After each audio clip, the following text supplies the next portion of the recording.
start. So, of course, my name is Shelley Corrales, and I would like to welcome you today and thank you for attending our March Quarterly Membership Luncheon. For those of you that attended the banquet a few weeks ago, some of what I say today may be a repeat, but I would like to begin with the overview of the Chamber for 2023. In 2023, we gained 190 new members, which was a 33% increase from last year. We had 6,600 followers on Facebook, and we reached almost 352,000 people. Our website accumulated about 292,000 hits. We had 19 ribbon cuttings, 8 business before hours, 11 business after hours, 4 quarterly membership luncheons, 2 member breakfasts, 4 small business trainings, and a social media and marketing class for our members. And of course, with our major events, we did last year the banquet, which was the greatest show on earth, the Shamrock and Roll. If you came to that, it was freezing cold outside. Our annual golf tournament, which everyone always loves, business showcase and job fair, the Bob Wills Fiddle Festival with the Greenville Board of Development, and Grinchmas. Our auction and casino netted over $34,000, and with these funds, we awarded a cash scholarship to Twins Rotor Mission, which helps veterans in our community. We also received a grant from Vesper Energy, which we'll be gifting to another one of our nonprofits this year in 2024. Our Hunt County Senior Service Alliance brought in over $35,000 and serviced 800 at-risk senior citizens in our community with blessing boxes, heaters, ACs, and we even helped pay some electric bills with that. This number doubled from the previous year. We are grateful for so many generous people that live here in our community. So we at the Chamber have been busy. I credit all of these statistics, numbers, events, and fundraisers to a few, and I'd like to introduce them. Cameron Bates, right up here, the Director of Membership. We have Lauren Hall, our Events Director. Director of Marketing and Communications. And then Kaylin, who is out in the foyer, she is our Director of Events. And also, I credit all of that to a special group of people, which we call ambassadors. Our ambassadors make everything we do possible, and without them, our successes would be minimal. Our ambassadors that we have with us today, I want you to stand when I call your name, and I need for you to stay standing. So Debbie Sickles with Insurance Group of North Texas. Debbie also happens to be our Ambassador of the Year.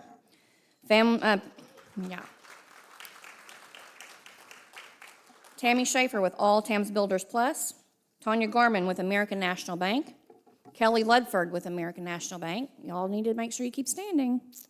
Terry Thomas, our Mayor Pro Tem, Katie Ridge with Cornerstone Insurance, David Weiland with Century 21 Patterson Agency, Chris Mangle with GEUS, David Ellis with the Golden K's, Sheila Ellis with Altrusa International, Rose Hayden with Hunt Regional Healthcare, Chasen Carpenter with Latsons.com, Misty Goodwin with Money Law and Title, Kevin Sawatsky with Onward Texas Real Estate, Trina Coldiron with Senior Center Resources and Public Transit, Violet Atkins with ServPro, Roxanne Turner with Turtle Creek Financial Group. Now, if you look around, I want you to give a hand to all of these ambassadors that are here. And if you would like to be an ambassador, we are recruiting ambassadors at this time. So ambassadors are a great way to get involved in the community. You get seen and your business gets seen. You also get early access into information about what is going on in the community. So we would love for some of you to be ambassadors. And we are accepting those now until March 31st. I'd also like to recognize some more people in the room today, which is the Chamber Board of Directors. And please notice that some of our board members are also ambassadors. So please raise your hand, stand up, shout out so that you can be recognized. We have David Ellis with the Golden K's and Chair of Outreach. He is our Board Member of the Year.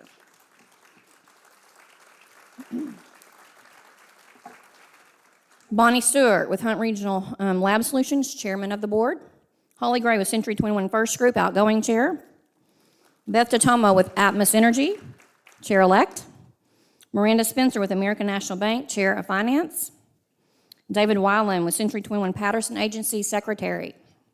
We also have Katie Ridge with Cornerstone Insurance, Lee Bowles with Hunt Regional Healthcare, Chasen Carpenter with Latsons.com, Craig Driggers with L3 Harris, Trina Coldiron with Senior Center Resources and Public Transit, Stinson Sanders with the Tarpley Agencies, Mandy Stewart with the Hometown Group, Mayor Jerry Ransom, and Hunt County Judge Bobby Stovall. I'd like to give a shout out also to our HCSSA Member of the Year, which is our Hunt County Senior Service Alliance. This is Antoinette and Jim Greenley with Wally and Pops. That's medical supply and rental that they own. This business helped tremendously with our warmth drive this past December. Like I said, we serviced 800 senior citizens that were at risk. I also want to recognize Daniel Taylor as our Greenville Young Professional of the Year.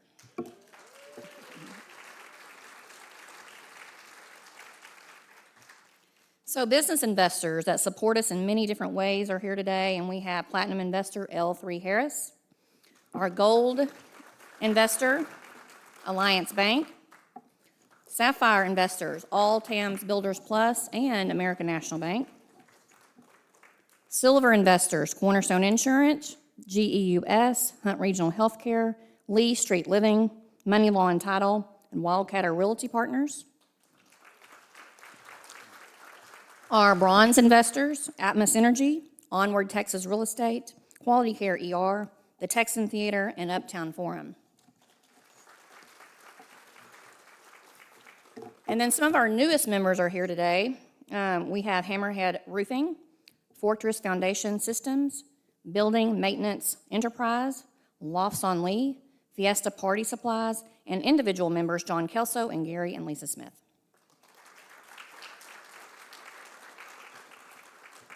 The Greenville Board of Development is in the house with Holly Gray, Tim Dooley, Barry Gluck, Jerry Morris, Sean Franklin, Frank Stevenson, Renee Shelton, and George Alexander, and can't forget John Dixon. There you go. The City of Greenville City Council members, Mayor Jerry Ransom, TJ Goss, Kenneth Freeman, Terry Thomas, Philip Spencer, and Tim Cruz. Our city manager, Summer Spurlock.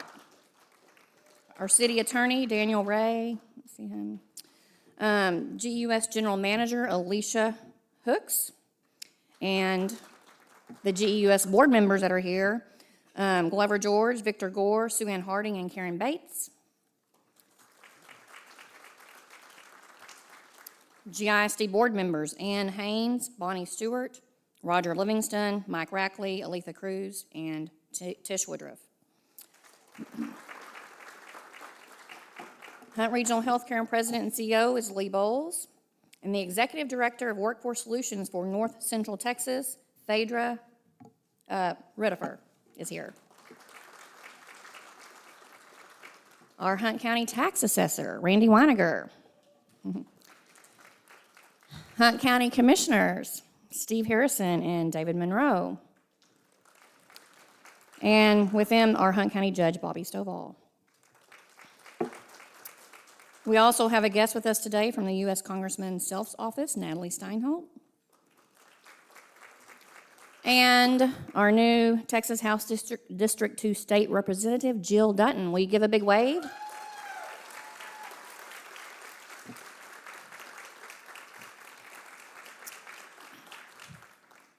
And Barbara. So I'd like to give a big thanks to Barbara Horan for allowing us to hold this event here in such a beautiful venue that we are so proud to have here in Greenville, Texas. And so Barbara's going to say a few words. Hey, you can start. Oh, come on. I get my own. I have my own. Thank you so much. Welcome to my house. Very exciting to see everybody. I love having a full house. We did it a couple of weeks ago, and it was awesome. Housekeeping. If y'all need to get out, if we have an emergency, there's your exit door. Pop out on Wesley Street. There's one back there, but there's going to be a whole bunch of people going up the stairs. So, and I have to tell you that the restroom, when you just go out to the right, all of you who were here as kids know that's where we all went to the restroom. But they're restored from the 30s, and I guess they didn't have wheelchairs and things in the 30s because they're not ADA compliant. They're tall toilets, but they're not ADA compliant. There's no handrails. So if you need that kind of help, take your phone. If you want to see those restrooms, take your phone, go to the restroom. And if you get stuck, call us, and we'll make sure you get back in here. If you don't, the VIP people, those are the people that are behind the glass up there. They're having a party of their own because they can make lots of noise up there. I can have an event up there while I have an event here, which is kind of exciting. But they have restrooms that are ADA compliant. And in the coffee shop side, the lobby, the new lobby has modern, brand new, just built because that was part of O'Neill's Jeweler, brand new restrooms that are ADA compliant. If you have any special requests, if you need gluten-free or anything like that, stop one of the servers, tell them we'll make your own sandwich. You're having sandwich soup. And sort of the salad, you can either put it on the bread or not put it on the bread. That's up to you on the sandwich. And what else do I need to tell you? I've been kind of morphing here. You can also rent this room. And if you want to help sponsor any of the kids' shows, like I had the ice show last weekend, and it was only $5 for the kids to come. So all of you can do math. It was $10,000 for me to have them on stage, and I only have 100 seats in here, and a bunch of them went for $5. So if you want to help the kids in town be able to do that, I do have right now it's a Texas not-for-profit corporation, but it should be soon, 501c3. And you can help me sponsor, and you get all kinds of cool stuff. Like you can have a party just like this in here. So I think that's all. I really do appreciate everybody coming today, and thanks for seeing my house, and come have food. We have the coffee club. If you pay $10 a month, you get a coffee every single day. Even the fancy ones that cost you $10 somewhere else. So I think that's all. Thank you very much. Thanks, you, Shelley.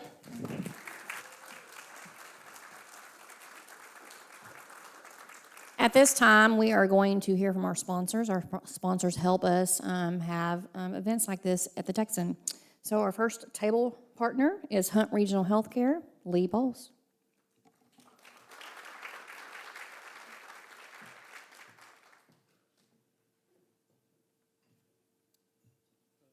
Welcome, everyone. Thank you for your time. They said I only had a minute, but I need to take two, so Judge, you can make it up, I guess, on the back end, can't you? The word y'all probably heard today most is growth, and that's exactly what our hospital district has been doing for the last couple of years.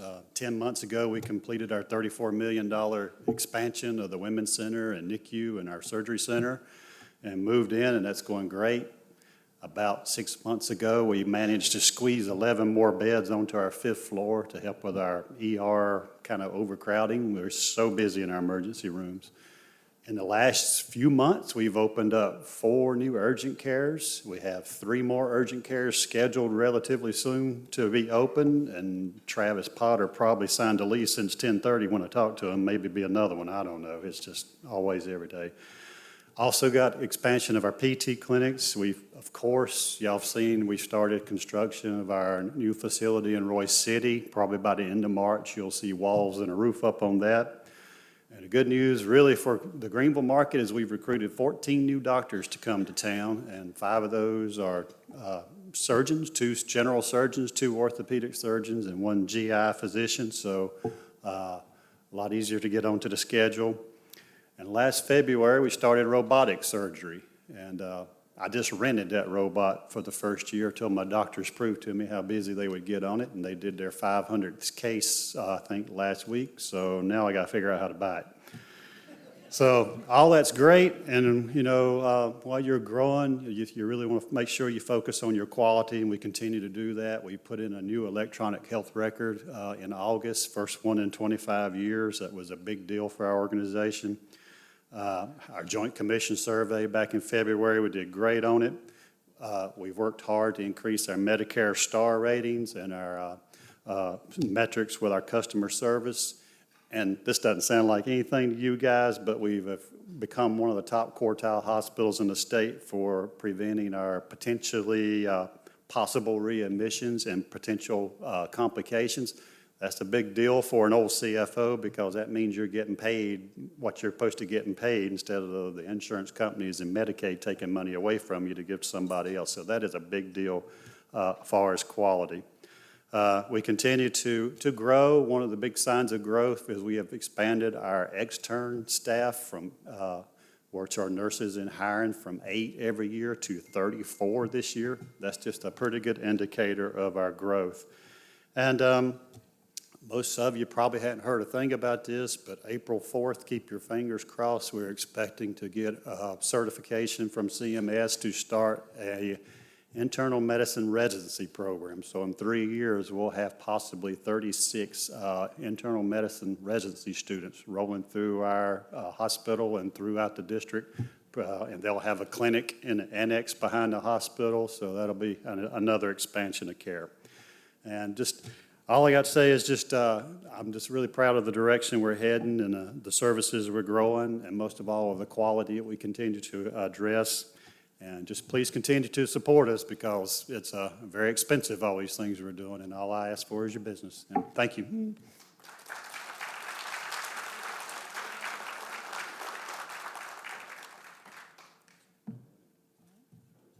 Can we show that video now?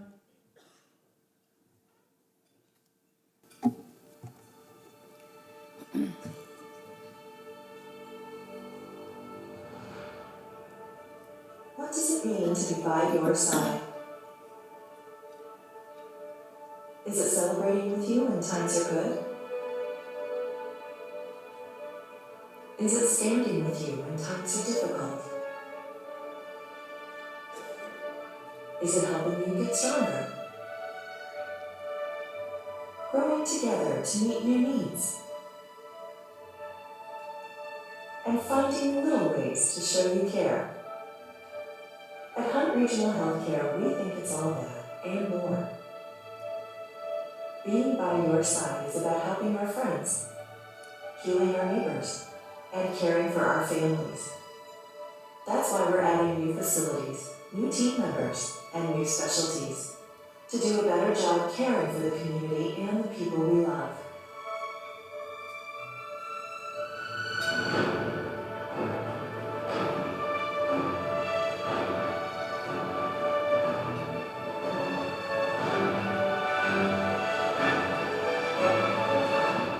That's what it means to be by your side.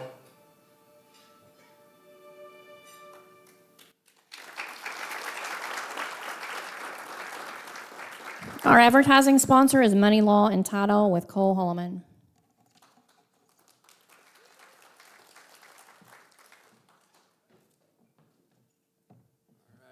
Check, check, 1, 2. Thank you, Shelley. I'm Cole Holloman, Money Law and Title. I'm introducing a video as well, but I didn't know I was going to be following Hunt Regional, so that was awesome. But yeah, great to meet you guys. We are a law firm and title company. We have been here for 7 years. We've won Best Law Firm, Best Attorney, Best Title Company 3 years in a row for the Herald Banner, and we love this community. And you're going to see in this video, you're going to see people who live here, people who work here, people who love this city, this county. And that's really what it's all about. It's a relationship business. I'm not going to go into details on what we do on the title side of things, but we say that we make real estate simple, one dream at a time. So we take something that's confusing, terrifying, stressful. If you're new to it especially, you don't know what you're getting into, but we make that process as simple as possible. And we do that one dream at a time. So that dream can be something as small as a $10,000 investment property to a $6.5 million commercial deal. That's somebody's dream. And so we want to treat it as such. So very blessed to be here. I'm biased, but we have an amazing culture, and it's a great place to work. So you might recognize some of the locations in this video around town, so keep your eyes peeled. But thank you, guys.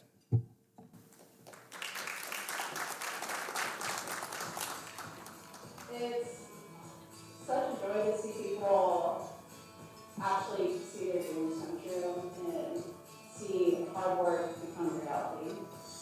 Well, it's always fun. People are your family, and they have fun. You can trust them. You can see yourself with them. Working here, I get to witness whenever sellers are passing keys over to their new buyers, and they're exchanging information of old homes that were built a long time ago or even new homes tips and tricks. I'm seeing the families talk about their listers they're talking. It's absolutely really awesome. I love being able to help the people and see the satisfaction once either the burden is taken off of them or the excitement of buying their first home or closing their first deal. What inspires me about working with Money Law and Title is that we are able to help people navigate complex legal issues. We're professional, yes, but what I tell everyone is we're like a family. We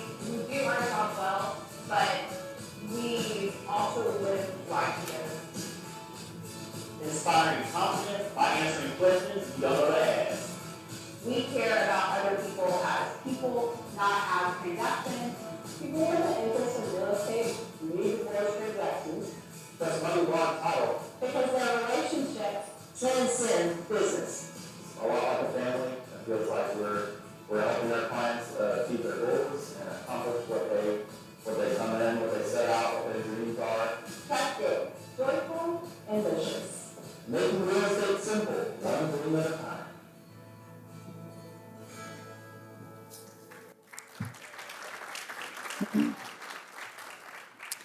Next, our main course sponsor is L3 Harris, so please welcome Craig Driggers.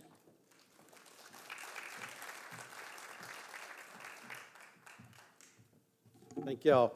Let's go do something a little bit different today, if you'll allow me the time. I promised Jerry I could do this in 3 minutes, so I think I can do this. Represent L3 Harris, proud to say I've been there 32 years, great career. Want to talk a little bit about business and things you do and you don't do, right? And the thing that you're not supposed to do in business is make things personal. For the next 3 minutes, I'm going to make things personal, and I'm going to tell you why. So, born and raised here in Greenville, 1988 graduate of Greenville High School, got my associate's degree here in Greenville at Paris. Went to work for the company. The company I went to work for paid for my education, went down the road to Texas A&M Commerce and got my education. I'm going to yield the rest of my time because I want to do something a little different. If you are a part of GISD, would you stand for a minute because this last minute is for y'all. So I saw the school board here. There they are. All right, y'all stand up and be proud. So for the last 18 months, I've talked about programs that L3 was sponsoring. One was a pre-apprenticeship that worked directly with the high schools we were working towards. The other is an apprenticeship, a full-blown apprenticeship that I'm proud to say in December. We now have a registered apprenticeship that will be executed by Paris Junior College. We kicked off the pre-apprentice program 2 weeks ago, and I was invited to Greenville High School to interview some of those students. The way the pre-apprenticeship works, most of y'all may remember growing up, you had a co-op job where you got to spend part of your day at school, your junior and senior year, then you got to get out and take on a job. So we've kind of reinvented that just a little bit with L3, and so these students, juniors and seniors, are going to be able to come out to L3 part-time. They're going to get to experience things in manufacturing, composites, engineering. So along the way on this, I got to meet a very impressive lady, Rebecca Russler. She is the chancellor at Greenville High School for early college. Phenomenal lady.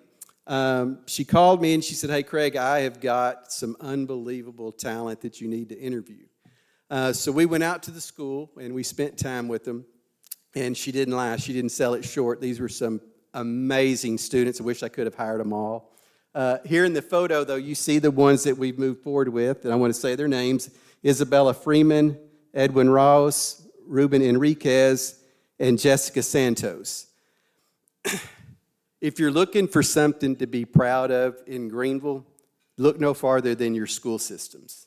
They are educating the future for tomorrow. Every one of y'all, I'd like for everybody just to give this group in front of me a hand.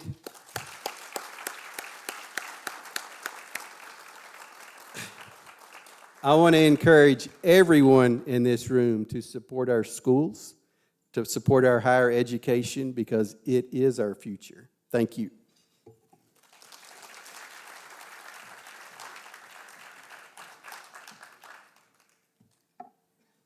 Another main course sponsor is Quality Care ER, so I would like to welcome to the stage Dr. Janelle Reed.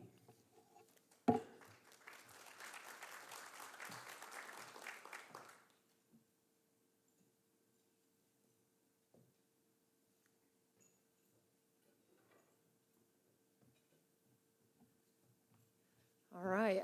I very rarely speak in a microphone, so I hope everybody can hear me. And I'm not Janelle. So we are the medical director duo for Quality Care ER. I'm the medical director, Dr. Janelle Reed, for Paris. This is Dr. James Nichols. He's for the Greenville facility. So our Greenville facility has been in place now for almost 3 years now.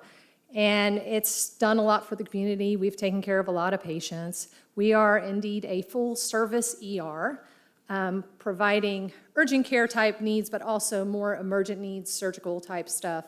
We do ultrasounds 24/7. We do CT scans 24/7 as well. The other good thing about our hospital, our ER, is that we can almost function as a hospital. We have the ability to observe patients for about 23 hours. So say someone comes in with like dehydration, we can give them fluids. They can stay in our ER without having to transfer to the main hospital. But on the side note, if someone needs a little more help, we have very good relationships with the surrounding hospitals. We can easily transfer them to another facility, depending on what needs they have. Another good thing about our hospital is that we function as a very patient-oriented facility. We call up every single patient after their visit, and it's either a day or so later. We ask them how they are doing. We ask them if they need any help from us from a medical records perspective, prescription perspective, or if they just need to be reevaluated. Is there anything else? Did I miss anything? We're good. We do have 10 beds in our ER, and there are approximately 3 to 4 observation beds that we have available to patients. So we do pediatrics, everything, from 0 to 110 years old. So our location is right by the new Texas Roadhouse that was just built. So if anybody has a gallbladder attack or anything, we are right down the road and we can take care of you. Okay? Good. So if you guys have any questions, come up and ask us. We're free to talk about our facilities. So thank you all for having us. Thank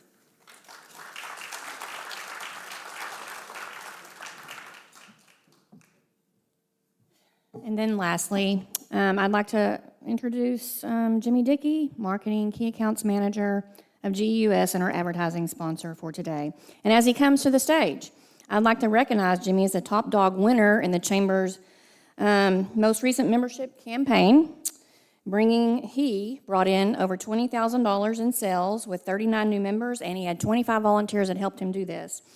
GEUS is lucky to have this guy, and he has been employed now by GEUS for 27 years.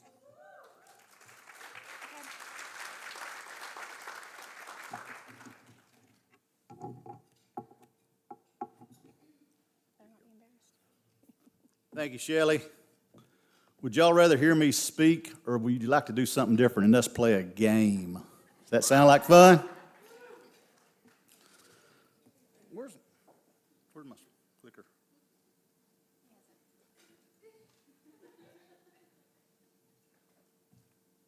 This is a game we played back in the 1970s in Bogota, Texas. It's called Miss Hadley Gidley's 5th grade math game. That sound like fun? She called it The Answer is 7 game. We've asked Shelley to be our Vanna White to hold up. In case you forget the answer, she has the answer right there. Vanna. This is an interactive game, so as I ask the questions, I want y'all to feel free to holler out the answer. Paul Painter. Paul Painter has played this game before. Are y'all ready? How many days are in a week? That's correct.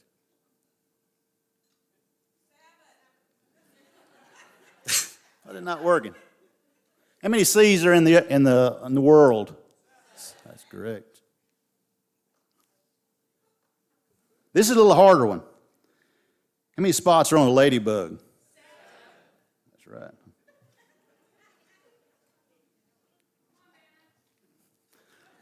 Now, I see Dr. Goss here, and he's going to confirm whether this is true or not. Maybe other chiropractors here, but how many bones are in the neck? 7, that's right.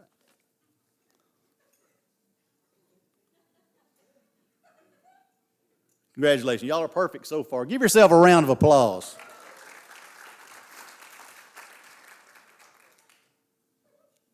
Let me just say, Miss Gidley is up there somewhere looking down on y'all, and she's awful proud because y'all are doing a whole lot better than those Bogota elementary kids. Y'all are doing really good. We are going to the advanced round, and I will warn you, the questions get harder. What do we want to roll? Did I hear somebody say dice? The answer was 7. By the way, Miss Gidley never would have used a gambling reference in anything she did with us. All right, next question. How many World Series will the Rangers win before the Cowboys even go back to the Super Bowl? 7.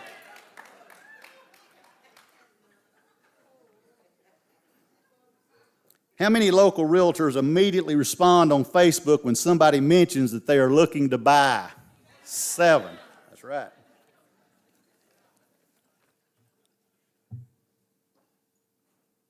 Ain't not working.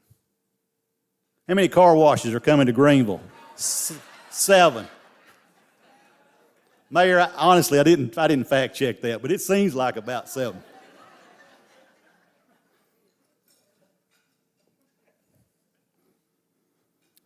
How old was Chasen Carpenter when David Weiling first received his AARP card? 7. That's correct.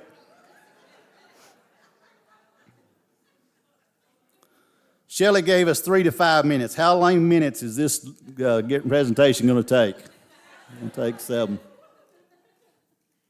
There's the 7. How many number of years will Shelley be before she lets me back up here on stage?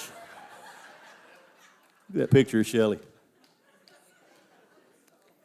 That's right, 7. Pigs will fly before she lets me back up here. All right, we're at the final bonus question. This is my favorite question. Anyway, there we are. Expressed as a percentage, how much less does Greenville residents pay for electricity versus the Metroplex? There we are. 7.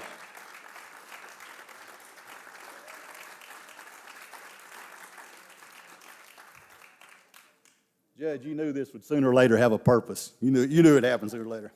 That's right. The average customer in Greenville, Texas pays $133 per month for their electricity, and that's 7% less than what you'd pay in the Metroplex. We're currently 1 cent less per kWh than the Metroplex, something we're awful proud of.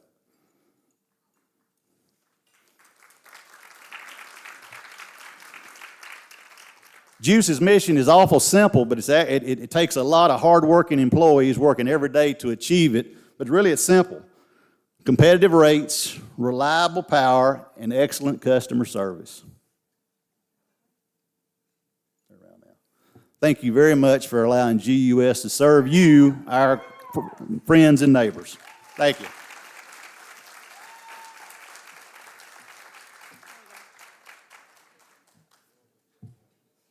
That was great, Jimmy. 7 years till you get back up here. At this time, we are going to begin our program with Mayor Jerry Ransom to tell us about the state of the city.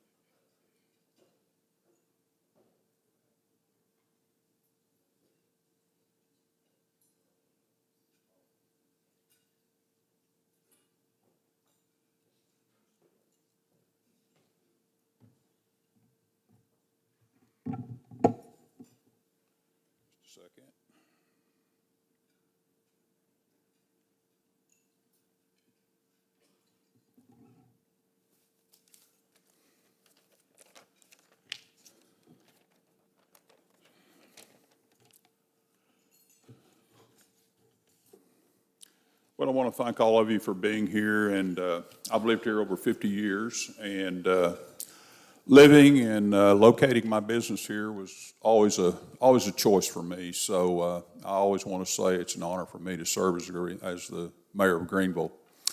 When I do these little talks, my wife always has some advice for me. She usually tells me 2 things. I know it's because she loves me, but one of the things she tells me is speak into the microphone. So I've been practicing that, and I'm going to try to get a little better. I'm not perfect yet, but if you can't hear me on the back row, wave at me or something, and I'll try to refocus.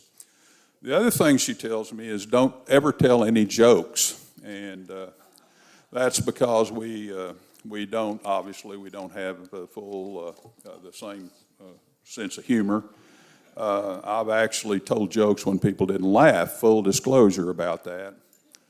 But something happened this Christmas, last Christmas season at the Christmas parade that I think we both wanted to share with you. It's, of course, David Gish provides his old vintage Cadillac for us to ride in. We get on the back of it and ride, and when we do, we try to make eye contact, especially with the kids, and wave at them and say Merry Christmas and that sort of thing.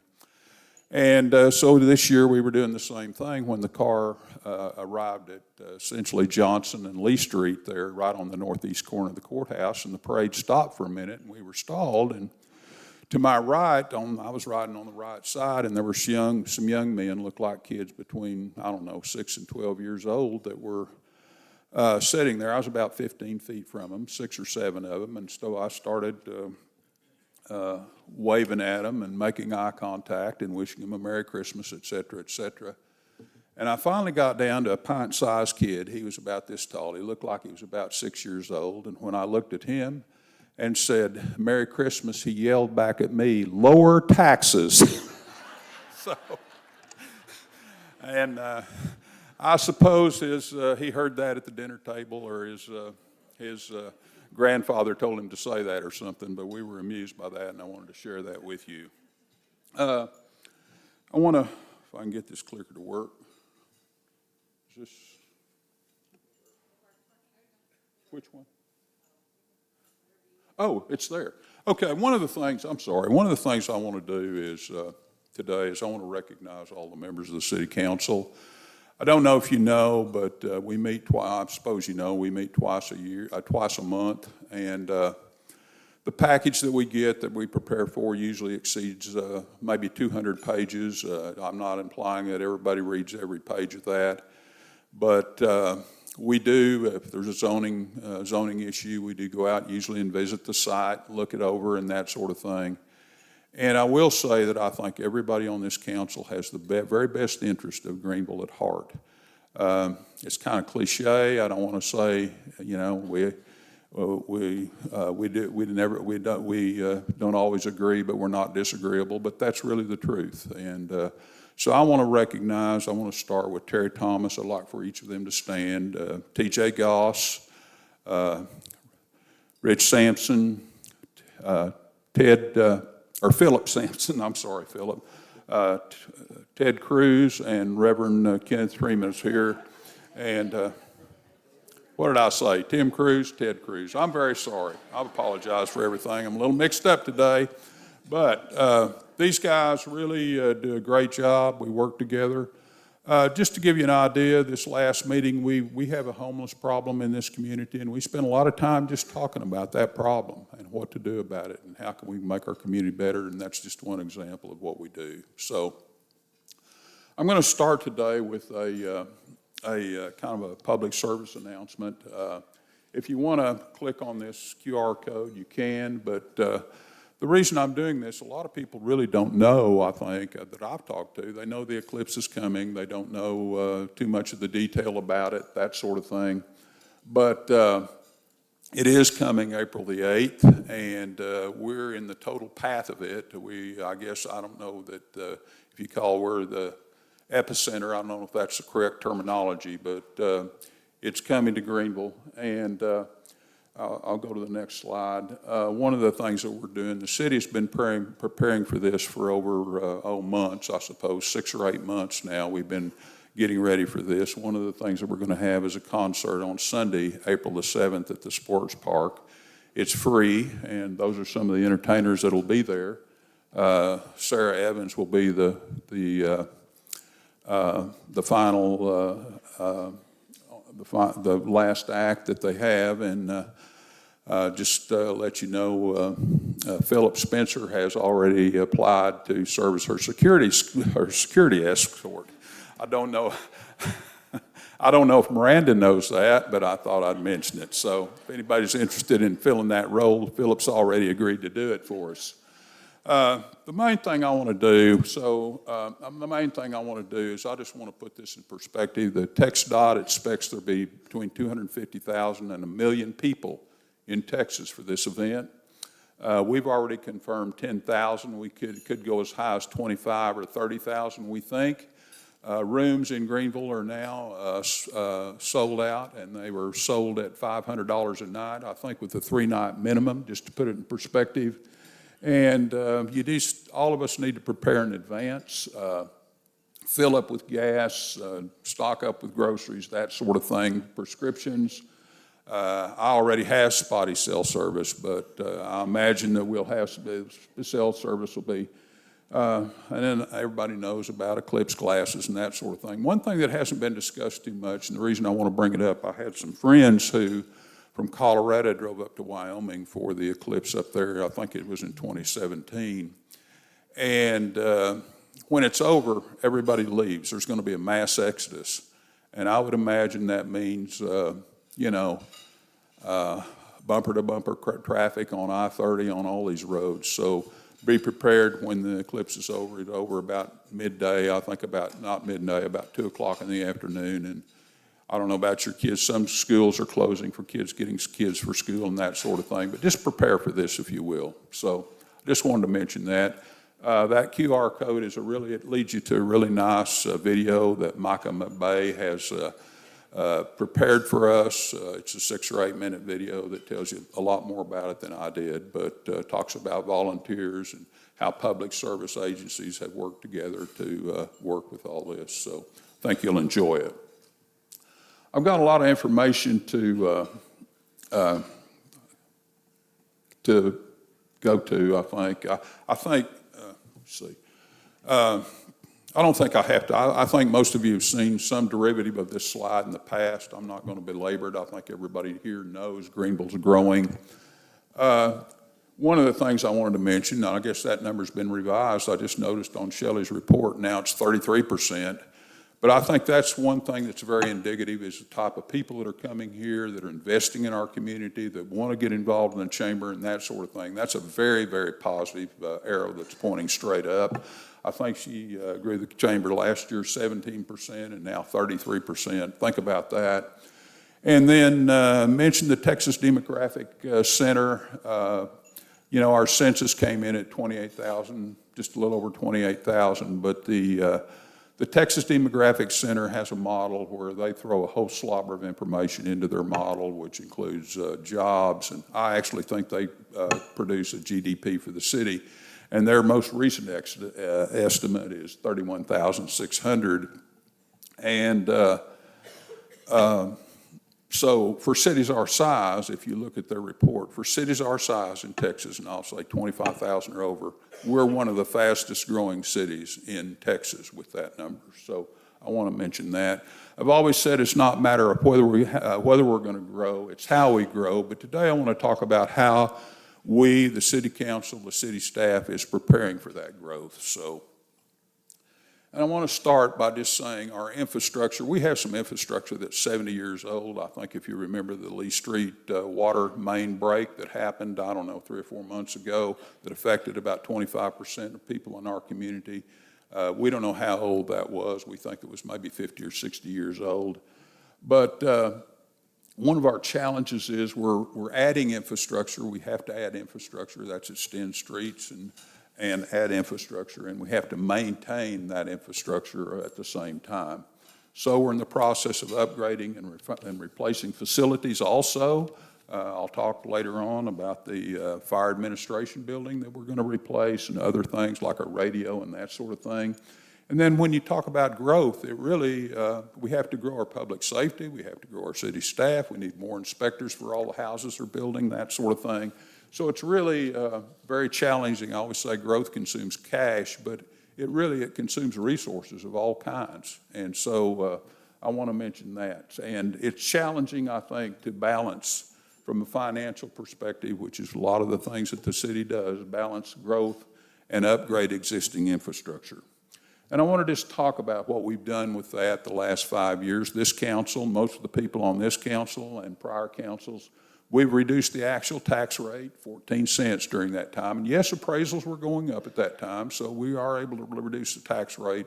But I want to mention that to say that this council and prior councils have been focused on reducing taxes and controlling taxes. During that time also, we absorbed 10 cents in tax rate increases, and by that I mean the citizens voted to build streets or redo streets in certain areas with the understanding it was going to increase the tax rate, say 6 cents, and when they voted and approved those, we absorbed that tax rate increase in our budget. We didn't raise the tax rate because the citizens voted to do it, we just did it anyway. So, over that time period, our taxes on a $100,000 home have increased about $263, while that same home appreciated almost, I think the average in that is about $33,000. So I think that's pretty good value for homeowners when you really think about it. Another thing that's happened is Greenville has become really the retail center for Hunt County. Our sales taxes now are as much as our property taxes, and it's just they've been compounding at the rate of probably about 15% a year, which is just unbelievable. And this last month, our sales taxes were almost $1 million more than they were the month over month, month over month from the year before, over $500,000 more. And we get reports on the different categories of what's being spent, whether it's at Home Depot or restaurants or groceries or whatever it is, and we'll get that report. But it's very, very interesting to see what's going on in Greenville and what we're doing. So what I want to talk about today is these different categories of what we're doing to prepare for this growth in the streets. Of course, water, liquid gold, used to be oil, it's liquid gold now. I can tell you it's going to be.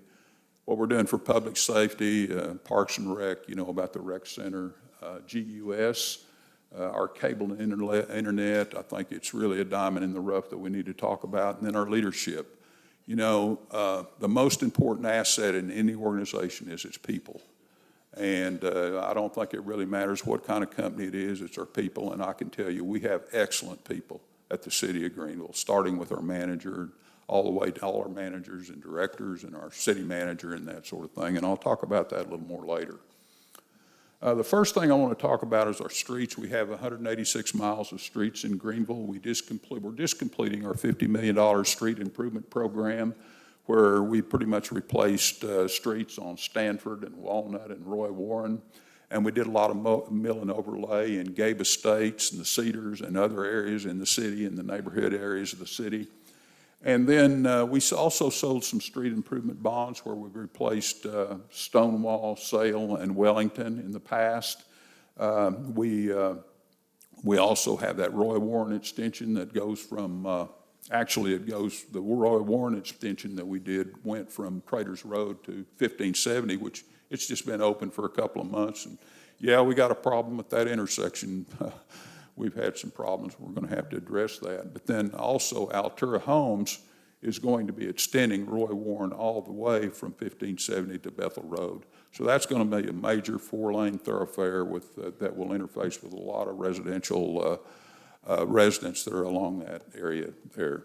We also, last year, we fixed 190 utility cuts and 863 potholes. And we have a street improvement program where we have people working on streets doing that sort of thing. So I wanted to mention streets. The next thing I'm going to talk about is water.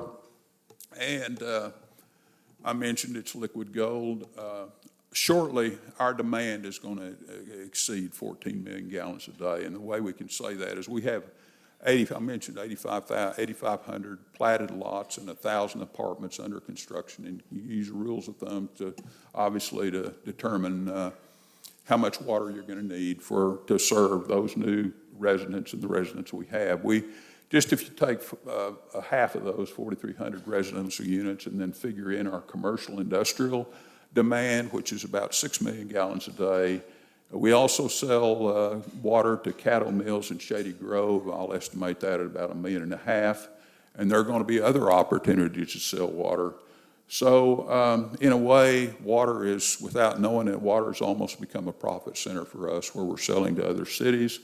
We have water, we have plenty of water, and I can tell you that other cities want it.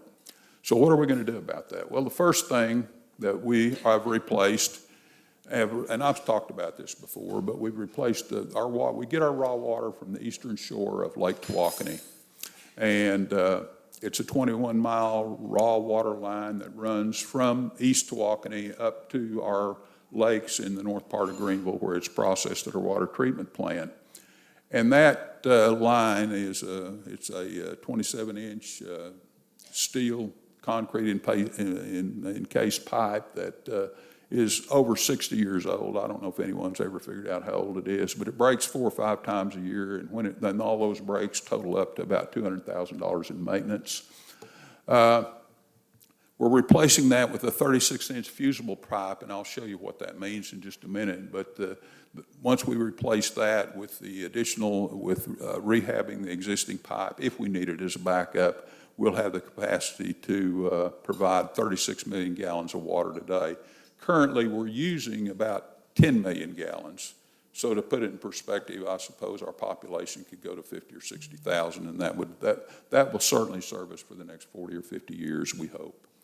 The completion of that raw water line is in the second quarter of 2025. They're currently in the process. This is a photograph. They're getting the pipe in now. This is a tent that they use. They're fusing that pipe together. I think that comes in about 50-foot sections.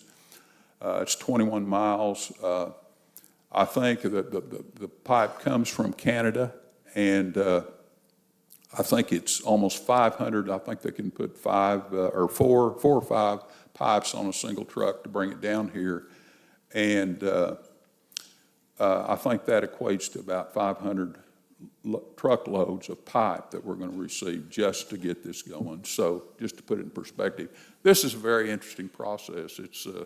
It actually fuses that pipe into just a single pipe. Right now they're fusing it, laying it on the ground. In probably April we'll start trenching and actually laying the pipe. So that's where we're going, and I wanted to mention that.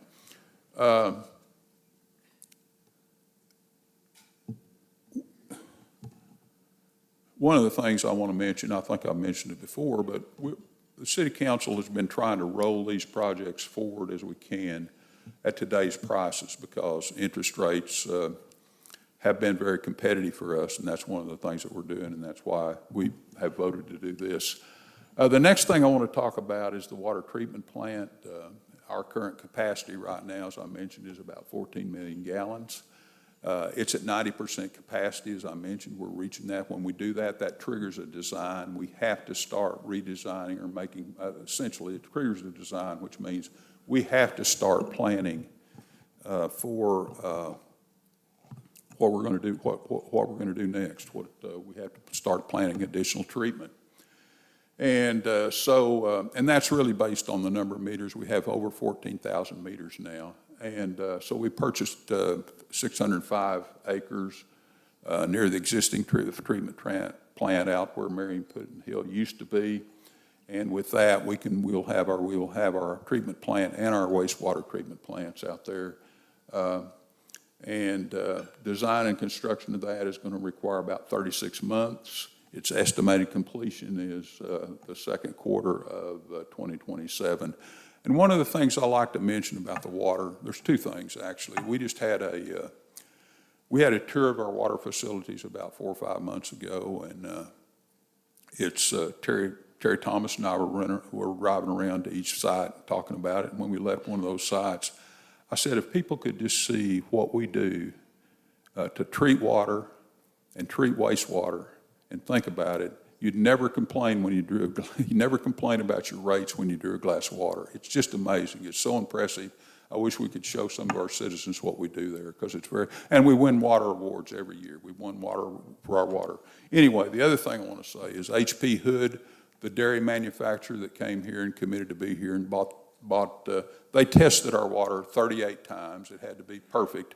And they tested it 38 times before they decided that they would locate here in Greenville. So I think that says a lot about our water treatment. We do receive awards and have received awards for it every year. Here's the next slide for wastewater. We're also approaching our capacity on wastewater because of our growth. We currently can process 6 million gallons a day. at 70%, 75% of capacity, that triggers the design. And so we're starting that also. We just had a presentation this past city council meeting. And there's some new technology that's come out that would allow us to really, instead of expanding 6 million gallons, we can do 12 million gallons. I'm not going to try to talk about that because I don't know what I'd be talking about, actually. But anyway, it's triggered a design too. And one of the things that we can do, we can use this new technology to retrofit the existing wastewater plant. And by doing that, we'll have plenty enough wastewater treatment to last us for a long, long time. And that's scheduled for completion in 2026. Some other things that we're talking about or we're doing, we have automated meters, which is a pilot program that really has a tremendous return on investment. It gives you complete control down to a house level or meter level. So if you, there's an app where you can actually look at the utilization of your water as it's in real time. And so if you leave, I don't know, a hose in the backyard running and you're away and you wonder what's happened, you can look at that and it gives you control, gives us control over what we can do. All of the billing flows into a single module, and it's a real service advantage for our customers. So we're doing that. Our pumps down at Tawakoni at the lift station are right now, if we have a problem with this, we have to send people down there to control them and make changes and that sort of thing. We have a radio project scheduled in this new project to monitor and control those pumps. There are 3 pumps there, and then there are some of the other things that we're doing. We have a pipe replacement crew that works full-time replacing these old pipes that we have in our city. The next thing I want to talk about, this is the funding for this. It's very, very expensive. You know, I want to tell a story just briefly. I know many of you remember there were 2 droughts that we had, one in 2008 and one in 2013. And in 2013, Lake Tawakoni was 14 feet low. And the water level was getting below our intake down there. And it was a real emergency. We didn't know if we were going to have water, if we could get water here or not. And I remember, I think I've told you, I was traveling to Dallas listening to PBS radio, and they had a climatologist on there that was an expert, supposedly. And he proclaimed, he said at that time, it was hot, dry. He said at that time, the lakes of Texas will never be full again. And in about a week, we should be happy he said that, because in about a week, it started raining, and it was overflowing the spillway in about 3 days. So, but the issue I have is we had a problem back then, and what if so it rained, it filled the lake up, we didn't do anything at that time, but what if we'd have replaced some of that at 2013 prices? And that's the problem we face, is construction costs and infrastructure costs are increasing at about 8% every 6 months.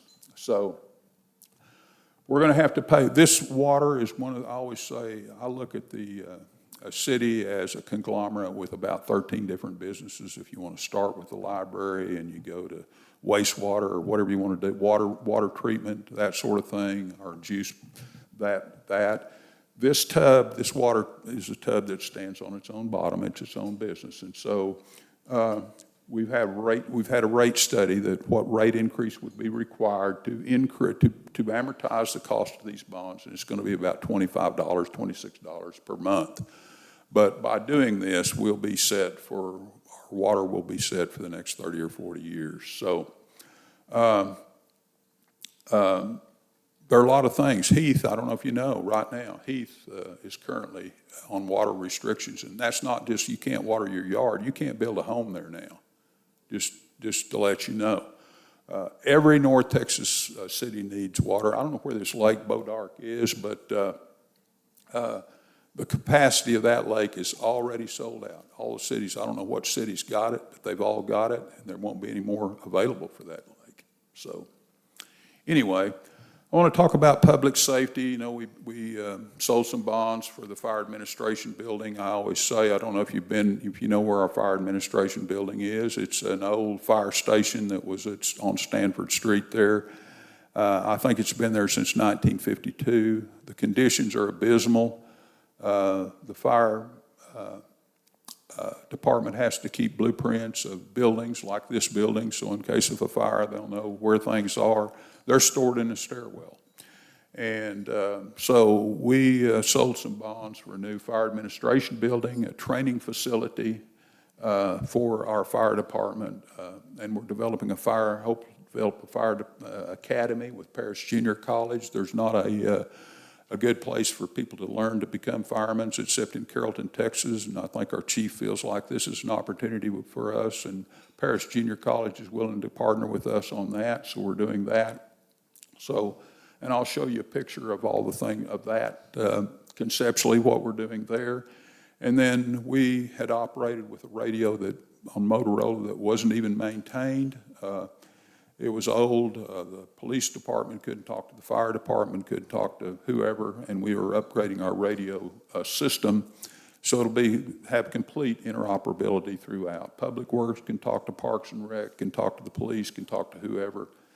And one of the things I'd like to say also is for several years, and I think this is one thing that as people retired, Summer has filled these with great people, and for several years we struggled, we couldn't fill. We had empty police billets that we couldn't fill. Nobody wants to be a police officer anymore. And Summer hired our new police chief, Chief Smith, and we had at the time, I think we had 13 empty police billets, and he's filled all of those. And I think that is really a positive thing for us. It speaks to what he's been able to do. Okay, that's public safety. Oh, this is a conceptual picture. This is the training facility there at the upper top. That's a storage facility. I don't think I mentioned the emergency command center. There'll be an emergency command center in this that we have.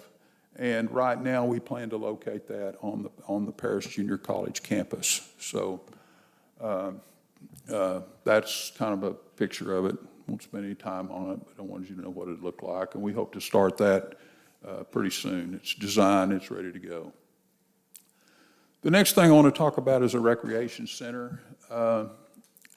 This is transformative for Greenville, I think. We only had one basketball court in the whole city.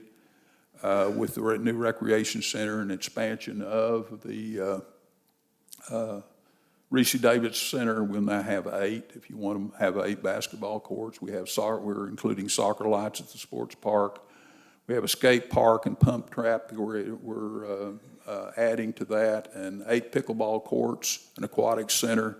And we just sold the bonds for that. We got a really nice rate, just a little over 4% at this last city council meeting, $65 million in bonds. And we expect to break ground on this in July, and we hope it to be completed by September of 2025. I know that sounds pretty aggressive, but this is really going to be great. It's an interesting thing, as I came in here, John Dixon wanted to tell me something, and our demographic, you'd think that our predominant demographic is people over 65, and he told me he just saw some data where the largest group of people in our community now are between 20 and 29 years old. So what a wonderful time for a recreation center. And the next thing I want to do, here's some conceptual. This is a picture of the recreation center with the aquatic center. We have a wellness center that we're going to work with in conjunction with Hunt Regional Healthcare, event lounge, the basketball courts, you can figure those. I don't have conceptual of the skate park or pump park, but you can see those. And then here's where this next one is where we're expanding. If you look here, this is the basic Reese Davis with its single gymnasium. That's one I was talking about, and we're expanding that with some meeting rooms and that sort of thing. So that's what that looks like. One of the things I want to mention for this, I want to talk about some unsung heroes for just a minute, because I really don't think that some of the people that got behind this. I want to mention them and give them a little credit for what they did. Betty Mundy is a friend of mine. She's here today. My first encounter with her was right after I became mayor, and she came down to Citizens to Be Heard to talk to us about the potholes in front of her house.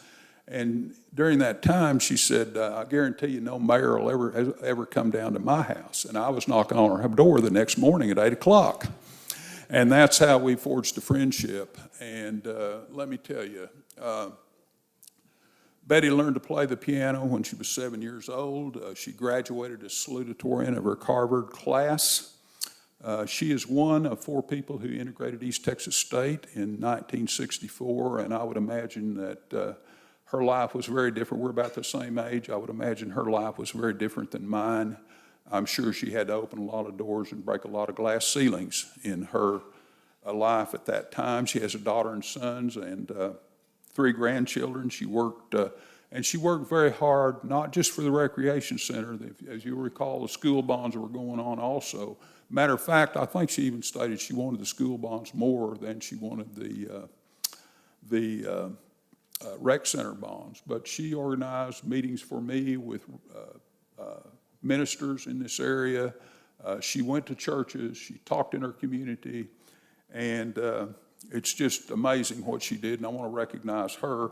She says her biggest asset is her gift of gab, and I can tell you, when she comes down to the city council meeting, I can tell you that we listen to what she has to say. And I want to give you just a little perspective of her, and I've asked her permission to do this. I'll show you I want to show you, this is what is on her answering machine, and I thought it would be interesting for you to hear this today, so I hope you can hear it as I play it. Okay, to all you telemarketers, I have already signed up for my Medicare and all of that for 22. Please don't call me again. Take me out of your queue. For everybody else, bill collectors, Jesus paid it all. That's my message for you. Everybody else, leave me a brief message. Call me back. Be blessed. Have a great day and be safe. Thank you. Bye-bye. And that is Betty Mundy right there. Stand up, Betty. Betty, will you stand up? Come on.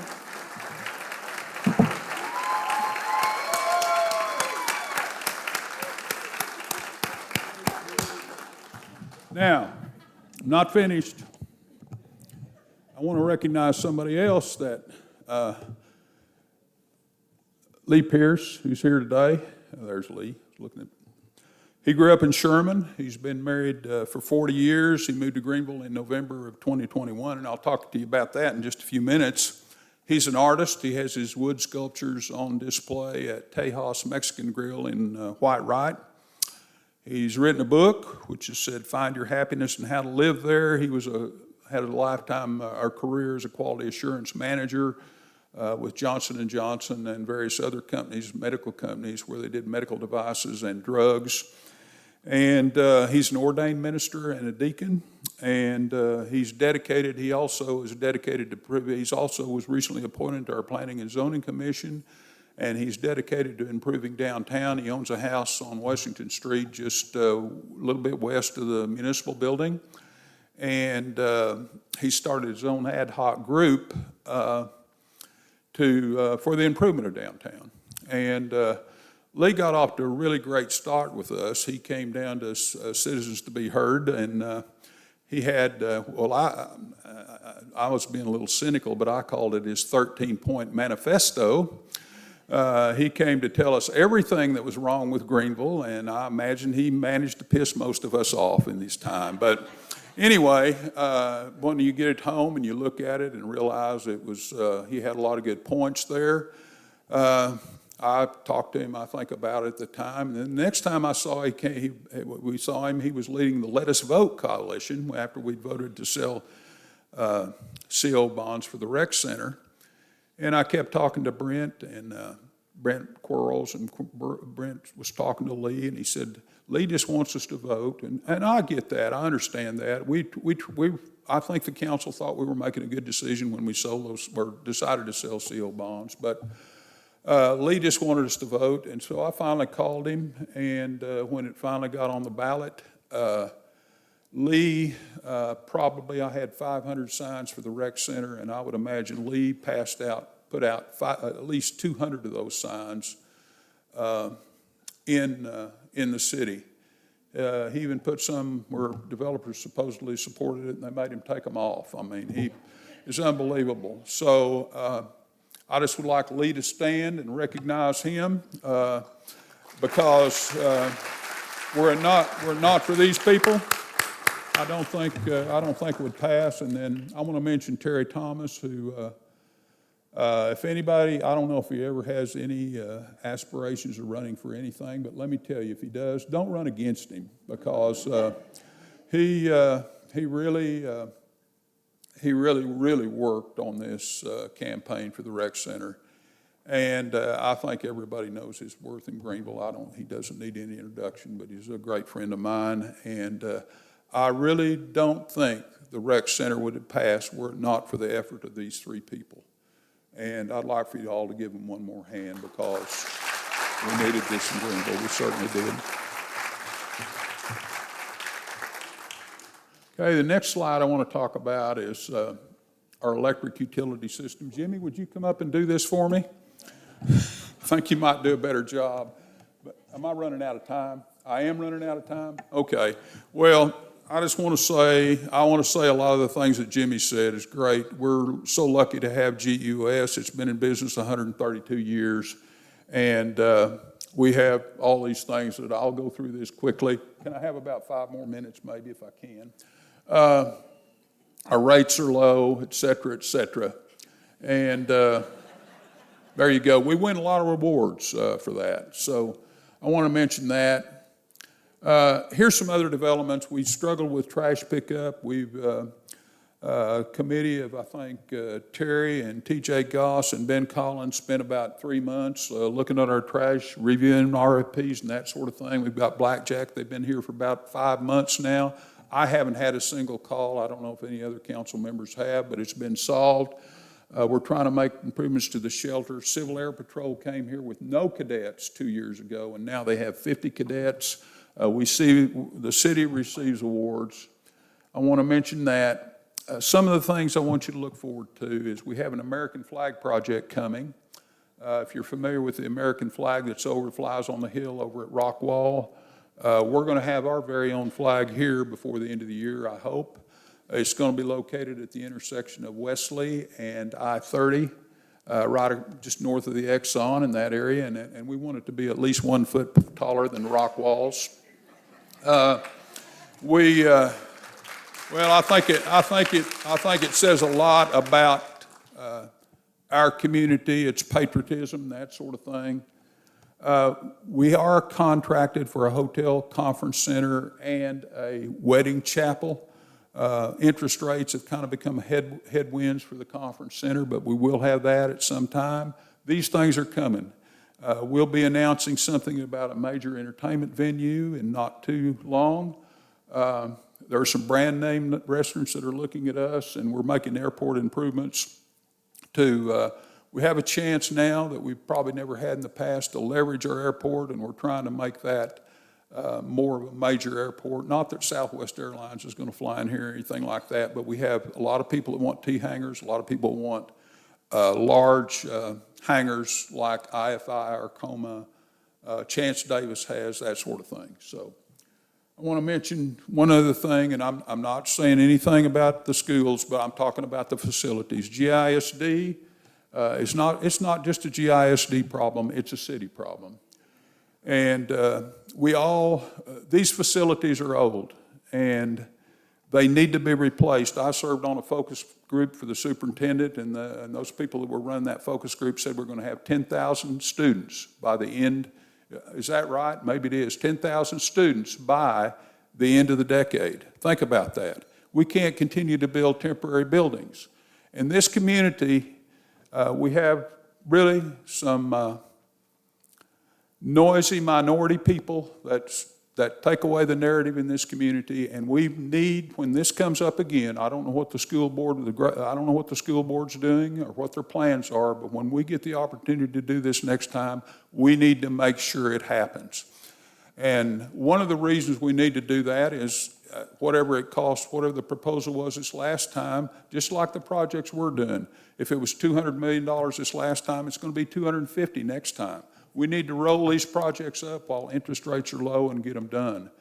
And I support this. I've supported every one of them, and we all need to get involved when this happens because we have employers that want employees to live here. It's the second question that everybody asks Greg Sims and John when an employer comes here. What about your schools?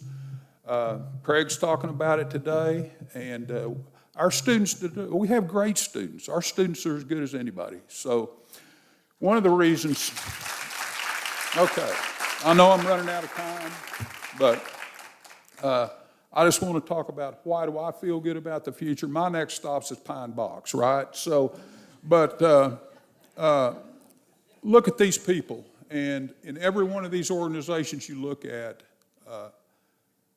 people are the most important asset. And we have great leadership in every one of these areas, great leadership. Think about that.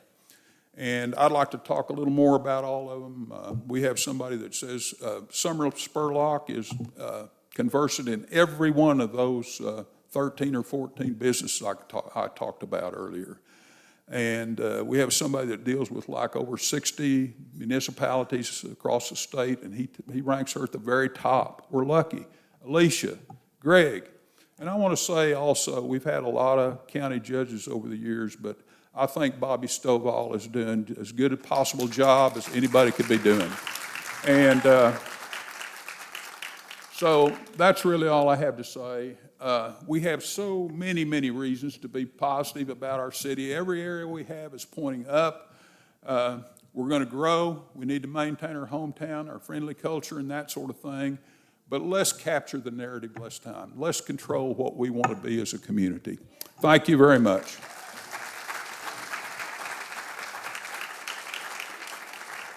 Hello. And now we have Judge Bobby Stovall with the state of the county.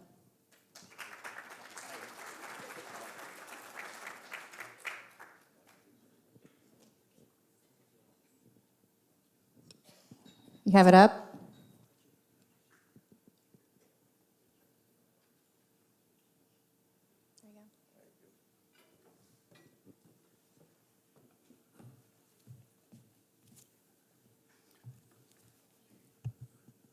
Mayor, I think you left your phone up here, maybe, if you look for it. Yeah, okay. All right. I'd just like to start out, but thanking Shelley and all her staff and the volunteers that put this event together today. They've done a great job, and let's give her a round of applause, if you would.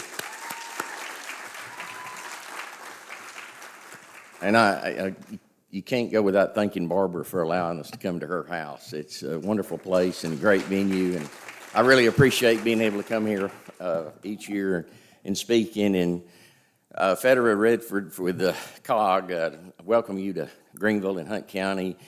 She came on board at the COG about the same time I did. You need to meet her. She's full of life and personality, and she is I don't know that there's anything that she doesn't know about workforce. She does a fabulous job for us, and she's been working with L3 and with the programs to study for jobs in the aircraft areas, which L3 Harris is helping with, in the schools across the county, not just in Greenville, but Lone Oak and other schools. So, and again, thank L3 for sponsoring this today. So thank y'all very much. I'll go through this real quick. I always like to talk about money, and so I just want to let you take a look at what happens with Hunt County and what's been going on in the last 15 years.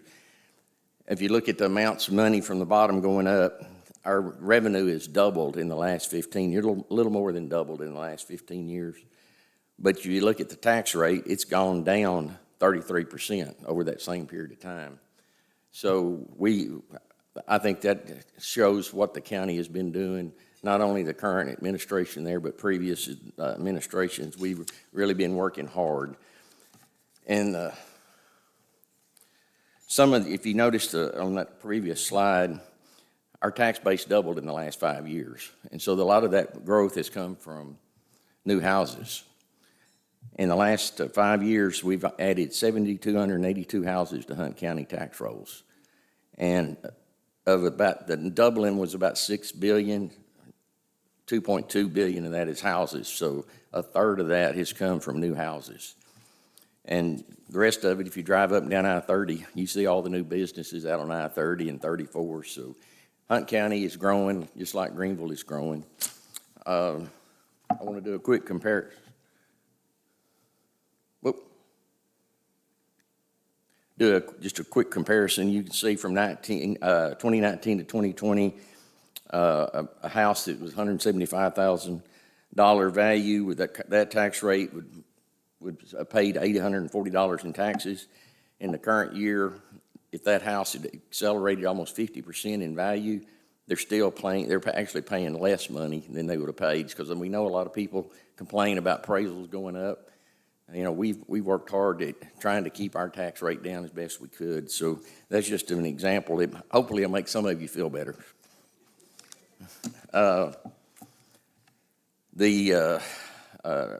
Just to show you how our money, how we spend our money.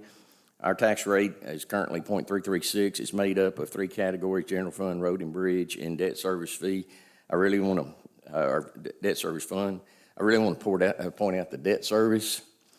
$8.28 is what it is on a $246,000. We have very little debt. The only debt we really have is the $12 million that we've issued out of the $24 million transportation bonds that were voted in 2015, I believe it was. To explain to you what the general fund is, in the general government, the general fund of the taxes that was paid is $596. That 34%, about $202, is general government, which is IT and HR and accounting and payroll and purchasing and all those things, facilities, insurance, that keeps it going. The rest of the general fund goes to law enforcement. 66% of the money goes to law enforcement in our judicial system. So I've spoken many times in the past and told you about how bad our jail is, and it is absolutely bad. And I spoke, I think, last year and said that, unfortunately, our space at the courthouse and in our buildings is really as much of a need as the jail. And the jail's a have to, and so are getting a space at the courthouse. So after the jail bond failed 3 years ago, we had a 10-member board come in to help us determine how we could maybe get it approved and get it funded and get our jail built. And we met regularly for a few months, and we had a tour of the jail for the new members of the committee, and every one of them said when they came out of there, they knew the jail was bad, but had no idea how bad it really was. It's really in bad shape. So out of the committee, it came out that part of the reason we think the bond failed is that we didn't have a location for it. So we took that through the court and said, let's go find a spot. So I went out and started looking for spots with a local realtor, and we looked all over, out 380, out in Industrial Park, out all over town, down 34, out down I-30, everything that was going to be large enough, because we needed 15, 20 acres. You know, it was $2-3 a foot everywhere. So I was told to go look out in the I-30 Division Street area. So we went out there, and well,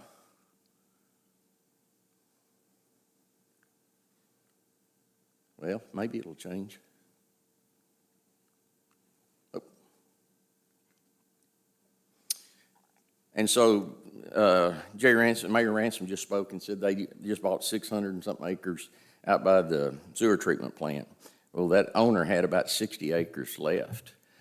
And so we started looking at that site. I was a little concerned about the sewer treatment plant because I was afraid of odors and all. So we engaged an engineering firm that specialized in that very thing, odors out of sewer treatment plants. And I won't bore you with all the details, but one of the things that, kind of sold me, he told me, your facility will be nearly due west of the treatment plant. The wind blows out of the east 4.5% of the time, or about 15 days or so a year. So for us to ever have a problem, they'd have to have a problem at the treatment plant on the day that wind blows out of the east. So it's a pretty minor situation. Plus, we checked with the architects, and they got with the heat and air people, and they said they could put a filtration system in it, that we'd never have a problem if there was a problem.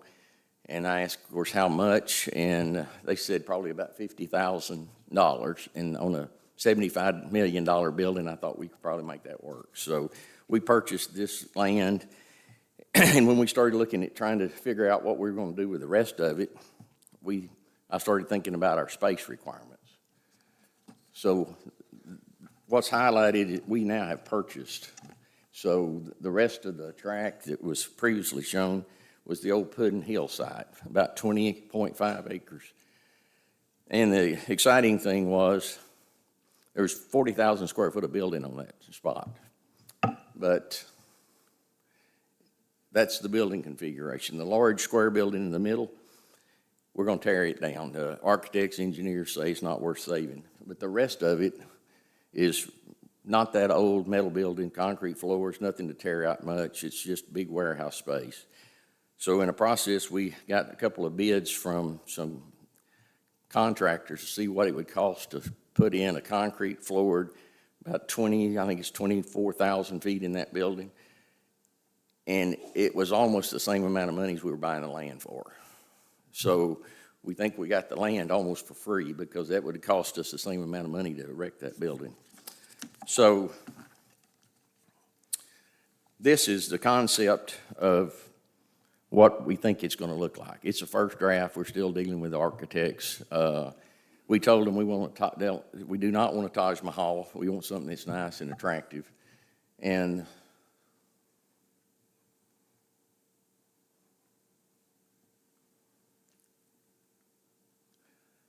another view of it. I don't know where I have to point this thing.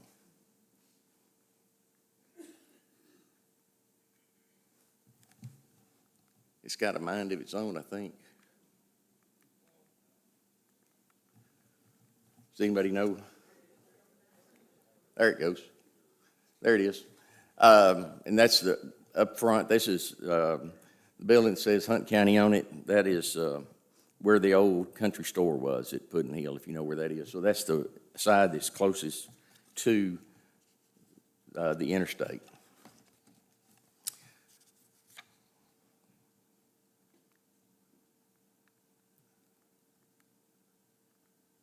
All right, this is the building again. I just want that as a representation for the next slide.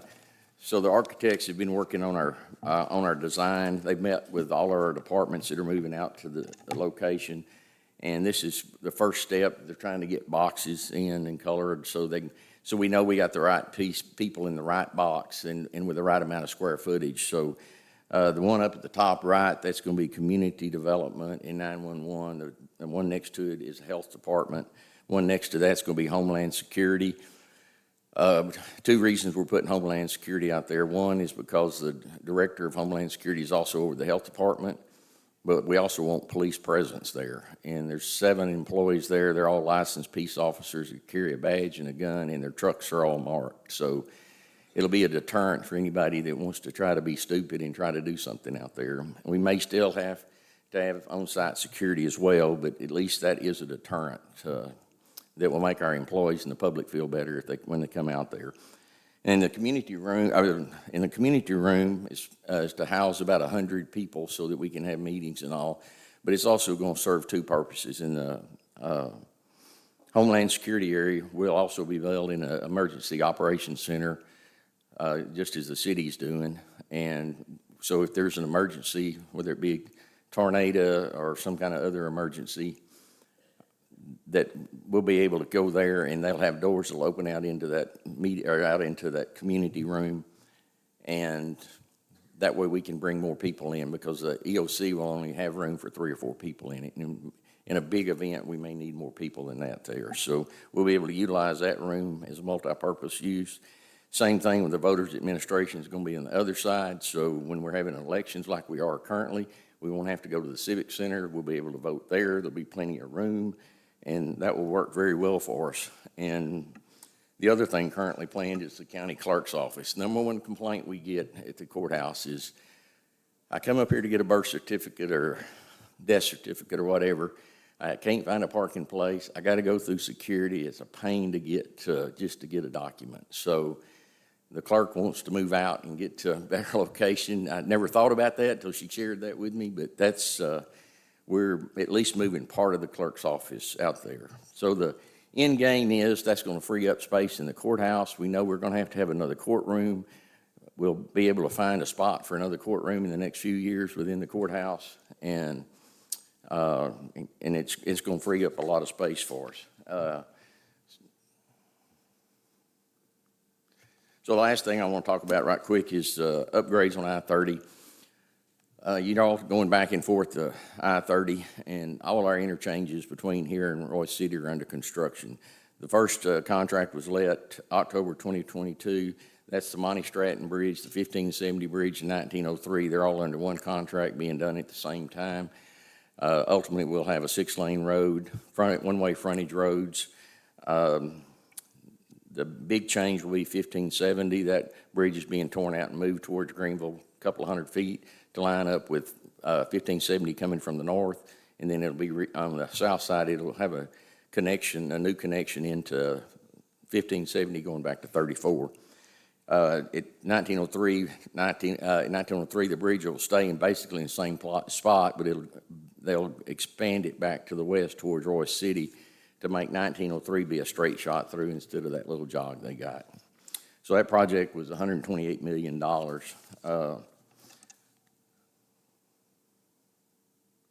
This thing doesn't like me very well.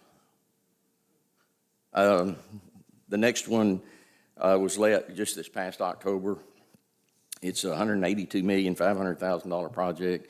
It's for Highway 36 interchange. Actually, that bridge is moving back towards Greenville to line up with 36 going south. And then at some point, we'll extend a new road from the interstate over to 36 again. That is not funded or really designed yet, so that's a future project. 1565 will be built at the same time, and it's same location, no changes much to it. And then we're adding a new interchange at County Road 2509, which is about halfway between 1565 and 2642 at Royce City. That's happening because with one-way frontage roads, the state likes to have the interchanges about every 2 to 3 miles. They don't let them get too far apart. So that's the rationale for that. So I hope I didn't go too fast. I was trying to get everybody out here at 1 o'clock. So I appreciate y'all being here. And if you got any questions, I'll be around, or you always can call me at the office. And thank you for your attendance, and thank you for allowing me to be your county judge.